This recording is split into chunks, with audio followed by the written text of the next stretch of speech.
Welcome to the Horror Geek Dungeon. And this is the portion of the dungeon where I read to you some true and maybe not so true scary stories. Now, if you have a scary story you would like to have me share on the channel, you could email me at horrorgeekdom@outlook.com. That's horror geekdom, GEEKDOM, @outlook.com. And you might have your true or not so true scary story read on the channel. But until then, just sit back, try to relax, and listen to some very true or not so true scary stories.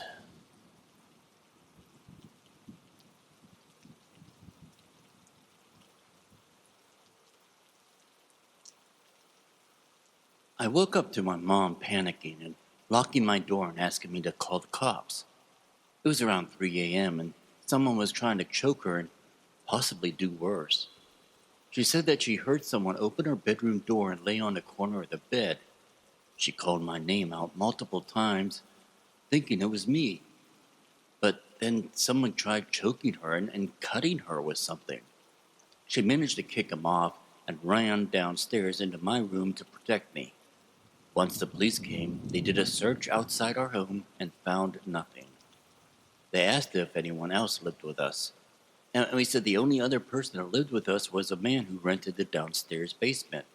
But he was never a problematic person.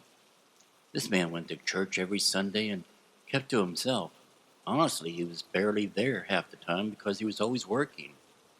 They decided to speak with him anyways, and they found him in his room masturbating to porn and bleeding heavily because he was accidentally cut when my mom kicked him off. Yeah, that shit was scary. After that event, I had horrible sleep paralysis for several nights. I kept dreaming that a black shadow would crawl into bed right next to me and strangle me. I was about 15, had just finished watching The Ring on one of those VHS tapes. The TV in my room at the time had no cable, just used it for video games and movies. So, blank screen was normally that white and black static one. Went to bed after refusing to finish the movie. Brought my dog into my room to provide some support.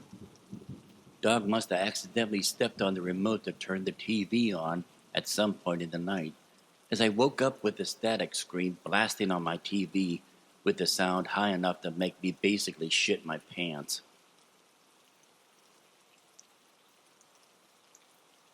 We had a rooster who was pretty aggressive, but he watched the rest of the chickens. He was so aggressive, though, that only certain people could go near him, otherwise he'd attack and spur. For a while he had free reign of our yard, but we had to pin him because he'd attack people. Well, we'd figured out he could sort of halfway fly out and get back into our yard after we'd all gone to sleep. Well, one night we woke up to what sounded like a young girl screaming at the top of their lungs. We ran outside to see what it was, and old Bok Bok, that was the rooster's name, was walking around decapitated. He picked a fight with a raccoon and lost, but that sound he made that night still haunts my dreams sometimes.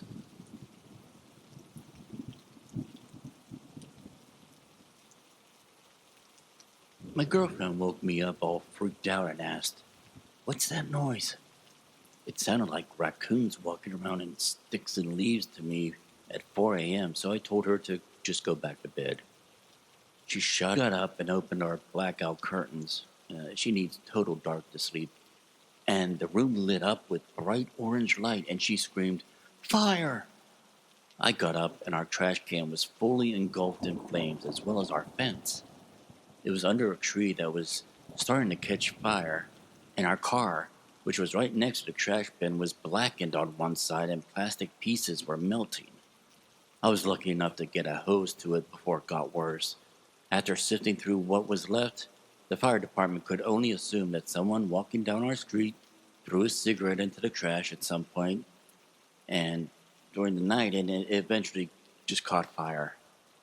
Didn't fall asleep after that, and had a fun time trying to stay awake at work that day.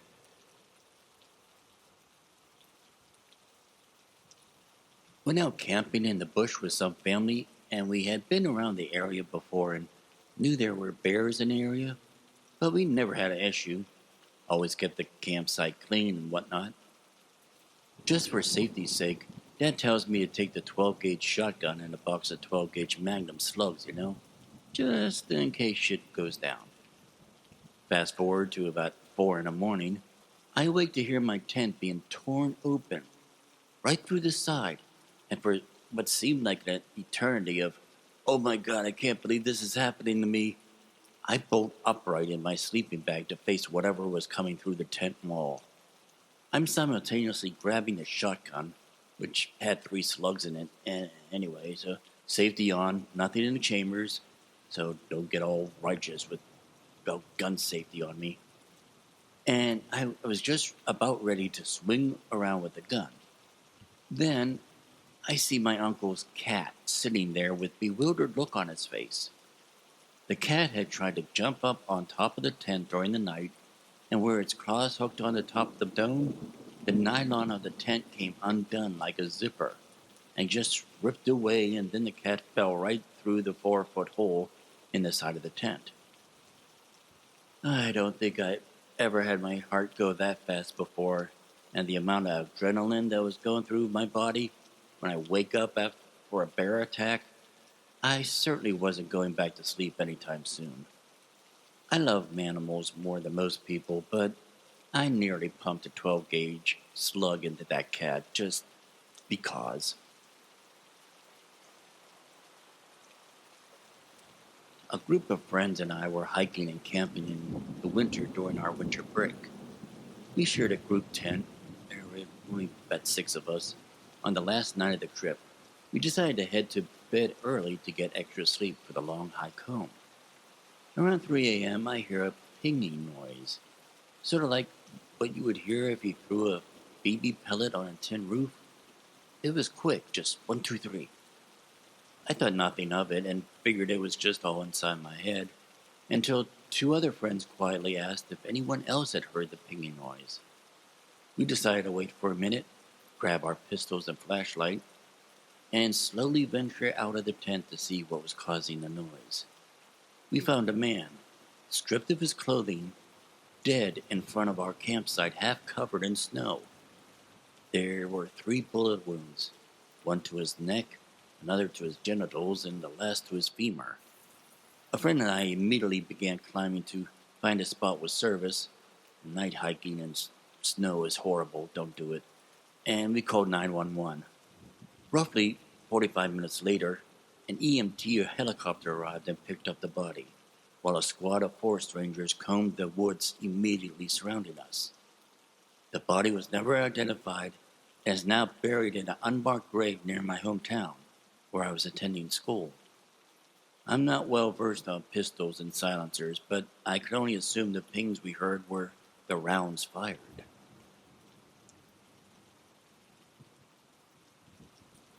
Woke up to insane shrieking and scrapping outside my window. Tried to sleep, and for the next 5 minutes I could hear a bunch of foxes and something else fighting, and the foxes were clearly winning. But I was hoping it was just over food and they'd bugger off. Then all of a sudden it really started to cry, and the foxes would take it in turns to run over the wall it managed to hide behind and bite the poor thing. Each time it would cry and cry. I lost it. This was the cry of an animal that knew it was going to be food imminently. So I put my clothes on and grabbed my umbrella from the door and chased the foxes away out of my garden and down the street. In the morning, plenty of dried blood all over. Couldn't find a thing, so I guess he ran off to die someplace out of sight. I'm not usually that taken by things, but the cries as I was being killed by a few foxes just really got to me. When I was 4 years old, part of my family was living in Mexico. It was me, my 2-year-old brother, my 7-month-old sister, my 8-year-old sister, and my mother. Our father was back in the States sorting out some legal issues, and my great uncle had a house in Mexico. It was about a month before my 5th birthday, and I was abruptly woken up by my crazed mother, who told me to get up and get outside. It turns out there was somebody in the house, but I didn't know that until much later. My mom told my sister to go looking in the streets at 2 o'clock in the morning looking for a police officer, while she tried to get my brother and little sister out of the house and make sure they were okay. My older sister came back when she couldn't find anybody, but a neighbor called the cops. Then my mother left us kids to go search on the beach with our housekeeper. It turns out that there were a few people in the house, and they managed to steal my mother's purse filled with all the money we had had, and that would go towards my 5th birthday party, among other things. The cops never found the men, but they managed to find my mother's purse that ended up washing up on shore, emptied. My brother and I went to visit my dad one summer outside of St. Louis. We both woke up early one morning to a violent storm. I turned on the TV to find we were under a tornado warning. My dad was nowhere to be found. I opened the front door and saw trees across the street falling over from sideways rain and high winds. I yelled, "Tornado!" at my brother, and we ran to the basement. Water was gushing in through the windows and walls. We heard what sounded like the house being ripped apart above. We sat huddled together for what felt like an eternity. The next thing we heard was our dad yelling for us. Come to find out, he went out for donuts and a paper and got caught in the storm. That noise we heard was the widow's peak being ripped off my dad's house. A tornado had ripped through the area, uprooting trees, moving sections of sidewalks, and destroying houses. That was one hell of a rude awakening. Easy, tornado.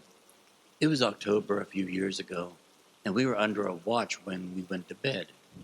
Actually, the sirens went off a few times before we actually decided to go to bed.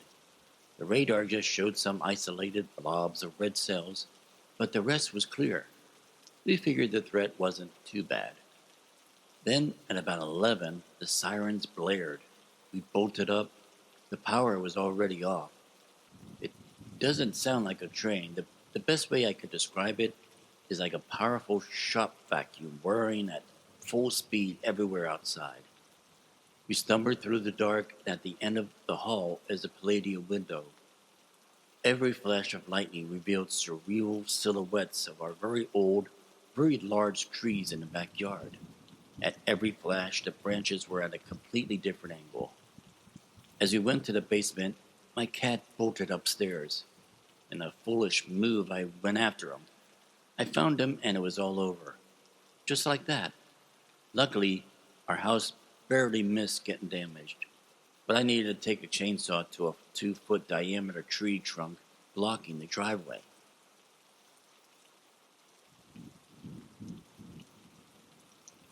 Winter of 8th grade, I believe. It's been a while. My mother wakes me up in the middle of the night, almost hysterical, telling me that I need to get out of the house now before it collapses. As I throw some clothes on and run down the hall and down the stairs, I realize that my parents' room no longer has a door, just branches and pine needles where it was. Turns out that 2 massive pine trees were knocked over in that night's windstorm and fell onto the house. By some miraculous coincidence, my dad was out of town that night, and I'd been studying balance or stability or something like that in science class, and had made some remarks about the trees swaying in the wind that evening. Those 2 factors combined made my mom nervous enough that she decided to sleep in the bonus room. My parents' bed was hit so hard that one of the metal posts was literally driven through the floor. Again, by miraculous coincidence, our kitchen was being remodeled, and when the contractors showed up that morning, they immediately took action to seal up the gaping hole in our house and start fixing the new damage. Basically, two giant trees fell on my house. Potentially life-changing tragedy averted by sheer dumb luck.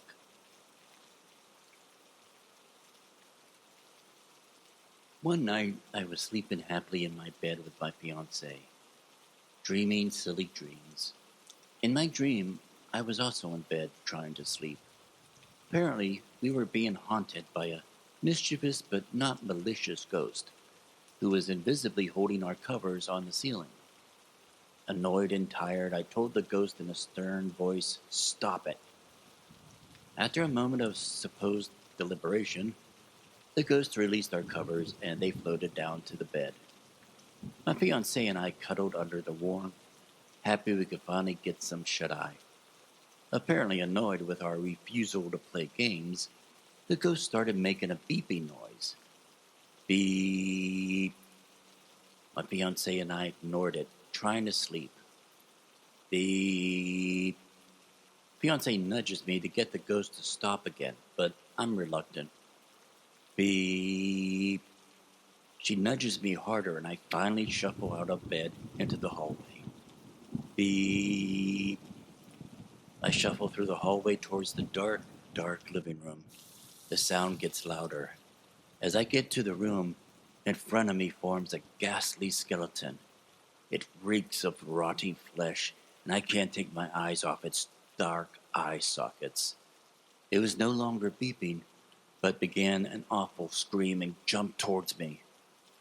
I awoke with a start and found myself in bed, my fiancée lightly snoring away. I give her a kiss and start to get over the adrenaline rush of my nightmare. Just as I assure myself that I was all right, I hear it. Beep. From the living room. Just like in a dream, I immediately yank the covers up over myself in the way you practice when you're a child. I hold my breath as I hear it again. Beep. I realize that I am a 24-year-old man and that I will not go out like a bitch like in all those horror movies. If I have to face this thing, I will fight it off as futilely as I can. I slowly uncover myself, grab the galvanized steel pipe that I keep next to the bed, and slowly make my way into the hallway. Beep. I get to the opening, and nearly shaking, I hear the sound right above me, light flashing. The ghost beeped again. It was the fire alarm, alerting me rather happily that the battery was dying. I spent an hour calming myself down, and finally went back to bed shortly before dawn.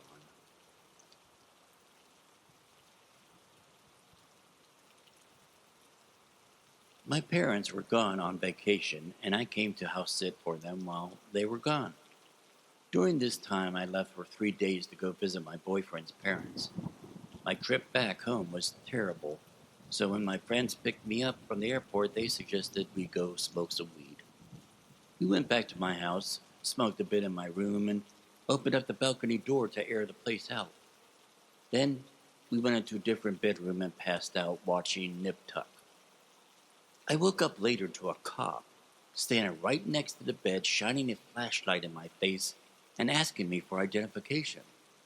I confirmed my identity to him, he left, and I fell right back asleep. At some point, I noticed both my friends who had been there were gone. I woke up the next morning convinced that I had imagined the whole thing because I had been watching the episode where Christian gets arrested for supposedly being the carver on Nip Tuck. I assumed my stoned mind just made a weird dream out of what was happening on TV. I found out later that my friend, that when he tried to leave my house, he walked down the stairs and got a gun pointed right in his face. My neighbors had seen the open balcony door and called the police, thinking I was still out of town and someone had broken in. The police were very nice about the whole situation and apologetic for holding my friend at gunpoint, but it was still very, very scary. I once woke up from a small stinging pain. I thought I must have been sleeping on a small, sharp object or something. So I try to clear my bed and go back to sleep, but I keep getting an annoying itch on my back. Eventually, I feel something on there while trying to scratch it, and I got a second sting from a wasp that had crawled under my shirt while I was sleeping. So I threw away my shirt and sleep naked since then. But for the next few months, any itching at night made me jump out of bed and check. Another thing that has scared me several times so far is that I live near a small military base and a nuclear power plant. And sometimes a jet fighter flies over, waking me up with a loud sonic boom. My first thought always goes to the nuclear power plant instead of the military base, and for a half a minute, I lay awake wondering if I'm about to die or if it was something else.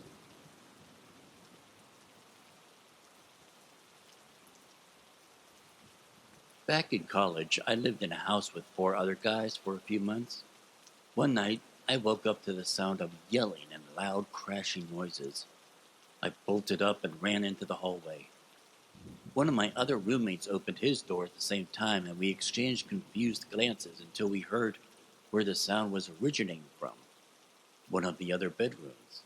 It sounded like there was a struggle going on. We run to the doorway of my roommate Jeremy's room to see him in his shorts, shirtless, and wielding a large PVC pipe as if it were a club. His eyes were wide, and he was shouting battle cries while wildly swinging the pipe around him. His eyes immediately flicked to us upon hearing us arrive, and then they turned to the largest, meanest possum I had ever seen. The possum was hissing and darting back and forth in the room. Jeremy swatted around the possum, trying to drive it back towards the open screen door from whence it came. Still recovering from a mix of drowsiness and sudden adrenaline, my roommate and I recovered our wits and started to enter the room. Intending to do what? I don't know. Jeremy looked over and stayed us with a motion of his hand and shouted, "No, stay back!" Finally, he grazed it with a swing of the PVC pipe, and the possum sprayed all over the room and darted out the screen door. Jeremy told us later that he kept the screen door open for the house cat, who would come in and out of the backyard. We woke up to the sound of something eating the cat food that he put out in his room. The crunching noises apparently didn't sound like the cat, and so he had flipped on the light when he and the possum met eyes, and the thing freaked out. We sat around our living room couch for a while afterwards, discovering how we would approach the situation differently if it ever happened again. Maybe not the worst frightening thing I've woken up to, but definitely the most jarring.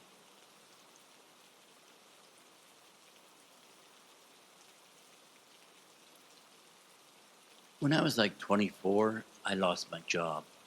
Was living off of unemployment. I didn't have money to renew the tags on my car, and I got pulled over. Ohio State Highway Patrol gave me a ticket. I deserved it. I know I was driving illegally. I accepted it from the cop with no lip or attitude. Tried to pay the ticket, but was having trouble coming up with the money and paying my bills. So I got an extension from the court. The ticket was due on a Friday by 5 p.m. in Bowling Green, Ohio. I lived in Toledo, a 30-minute drive away. My neighborhood was the last stop for the mailman, and my unemployment check didn't arrive until almost 4:45. I didn't have time to deposit the check and get to the court, so I figured I'd get it paid Monday morning, no harm, no foul. I thought, okay, they'll probably put out a bench warrant till I get this thing paid, so I'll just get rides for the weekend and hang out at people's houses instead of going out. I went out with friends Friday night, got home around 5 a.m., passed out by 6. 9:30 a.m. I'm dead asleep. In the distance I hear, "Sir, roll over and put your hands above your head." And must be a weird dream. I ignore it. It happens again, louder. Go away, Chris, I'm sleeping. "Sir, roll over and put your hands above your head." I roll over and blink my sleep-bleary eyes to see 2 state highway patrol officers standing at the foot of my bed, guns drawn on me. I nearly left a brown stain on the bed. I'm 23, 24 years old, never been in a day of trouble in my entire life, and the cops have me at gunpoint. Later, they told me it was because I was sleeping on my stomach, and they didn't know if I had a weapon. They proceeded to cuff me. They graciously allowed me to put some pants and shirt on as I sleep naked, and throw me in the back of the car and haul my ass down to jail for the day before my mom bailed me out that night. Waking up at gunpoint scared the shit out of me, gave me awful nightmares. I didn't sleep well for 2 months. I was constantly afraid I was going to wake up to a gun barrel. Funny thing is, years later, I was sitting at a big boy with friends, and the subject of police came up, and I said, "Man, I hate cops." My friends all got wide-eyed, and I heard someone standing behind me say, "You want to explain that statement, son?" I looked back, and there was this towering monolith of a city cop standing over my shoulder. I invited him to sit, and I told him that story. By the end, he was just shaking his head. Apparently, Ohio State Highway Patrol cops are known throughout the country for being giant assholes. He said unsnapping a holster is one thing, but they never should have drawn their weapons on me over a traffic ticket, unless I got belligerent and they saw weapons.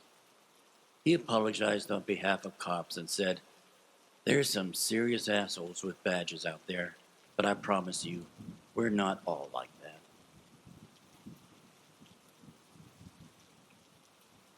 This happened a couple years ago, but it comes up frequently in conversations because of how much it freaks me out. Anyways, I woke up and was like completely awake. I just lay there for a moment, confused, before I hear a faint sound, like the bass of a song being played in a car far away.